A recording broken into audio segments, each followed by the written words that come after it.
Et je suis désolé de devoir dire que certains pays essayent de trouver des justifications à ces actes de terrorisme. Nous devrions avoir pitié d'eux. Ils ont des problèmes. Il n'y a aucune pitié pour le terrorisme. On ne peut pas le pardonner. Si les démocraties ne comprennent pas cela, nous allons perdre cette guerre. Écoutez-moi bien, nous avons vécu depuis 60 ans dans une ambiance de terrorisme. Tout ce qui se passe en Israël finira par frapper à vos portes. Sachez-le. Il ne faut pas rester silencieux, se croiser les bras. Il faut faire quelque chose. Le 11 septembre, j'étais ministre de Justice d'Israël. J'ai convoqué le procureur général des États-Unis à l'époque et je lui ai suggéré de convoquer une réunion à Washington pour créer un pacte de façon à combattre le terrorisme, élaborer des lois devant être ratifiées par les pays qui le veulent, de façon à ce que ces lois prévalent dans chaque pays, de façon à compliquer la vie des terroristes, de façon à compliquer leur voyage. Tout pays qui demande un laissez-passer, il serait valable pour les autres pays. Je pense à l'époque que c'était une bonne idée, mais une telle réunion n'a jamais eu lieu. Donc, chacun se bat de son côté. Chaque pays estime que parfois il se taise pour ne pas augmenter le terrorisme. C'est quand même incroyable. Et je crois que ça ne marche pas.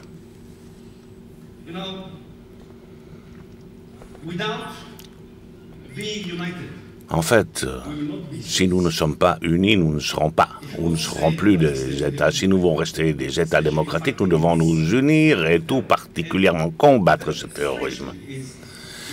Et ce qui est curieux, c'est que lorsque vous voyez des leaders extrémistes de pays qui ignorent les droits de l'homme et la démocratie proposer d'effacer Israël comme Ahmadinejad en Iran, tout le monde s'en fout. La Corée du Nord est un autre exemple.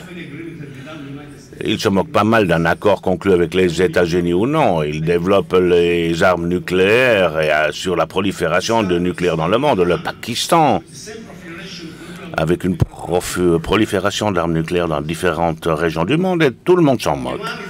L'Iran est un excellent exemple de manipulation du monde en essayant d'obtenir l'arme nucléaire. C'est une menace non seulement pour Israël, mais c'est une menace pour tout le monde libre. C'est une grande menace pour tous les pays arabes modérés et c'est la raison pour laquelle le gouvernement d'Arabie saoudite a pris une initiative pour faire régner la paix au Moyen-Orient, ce que nous appelons l'initiative arabe. Je suis là pour vous dire, et je conclurai sur cette note positive, je suis là pour vous dire que je suis de ceux qui prêchent depuis 5 ans en Israël d'aborder cette initiative, étant donné que c'est peut-être un créneau de possibilités pour une gouvernance régionale qui permettrait de créer la paix dans la région, non seulement avec les Palestiniens, car je crains que les Palestiniens à eux seuls ne signeront jamais d'accord avec Israël. Ils en ont peur, étant donné que, à moins qu'ils bénéficient du soutien des leaders arabes modérés. Ce n'est pas qu'ils deviennent sionistes du jour au lendemain, mais ils comprennent avec les autres pays arabes modérés que l'Iran nucléaire est une véritable menace pour leur existence même. C'est la seule façon d'isoler l'Iran, c'est de faire la paix avec Israël. Cela changerait radicalement la scène. Songez que depuis une décennie, le Moyen-Orient achète des armes pour 200 milliards de dollars. Songez à ce que vous pourriez faire avec cet argent. Pensez à la pauvreté dans notre région, l'alimentation, l'eau potable, les services de santé. Qu'est-ce qu'on pourrait faire s'il n'y avait pas cette guerre? Je crois que c'est la seule façon de faire progresser le Moyen-Orient. C'est un créneau de possibilités dans la mesure où nous sommes prêts à aller dans la même direction.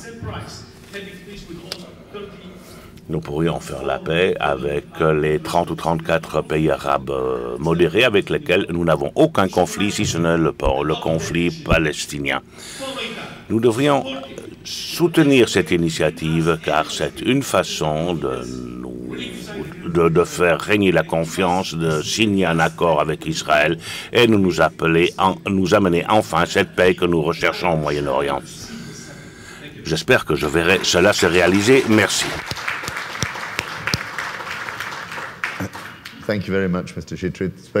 Merci beaucoup. Merci de cette passion à laquelle je m'étais attendu. Il existe de toute évidence des problèmes qu'il va falloir aborder de façon beaucoup plus approfondie.